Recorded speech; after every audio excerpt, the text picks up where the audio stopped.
ఈ లోకం ఒక మాయని తెలుసుకున్నాను. ఏది నా సొంతం కాదనుకున్నాను. తప్పిపోయిన కుమారుని నేనైతే నా కొరకై నిరీక్షించే తండ్రి నా యేసు. తప్పిపోయిన కుమారుని నేనైతే నా కొరకై నిరీక్షించే తండ్రి నా యేసు.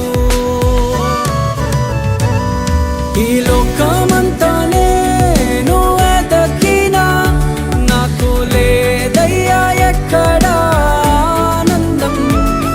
నీ సన్నిధిలో ఒక్క క్షణం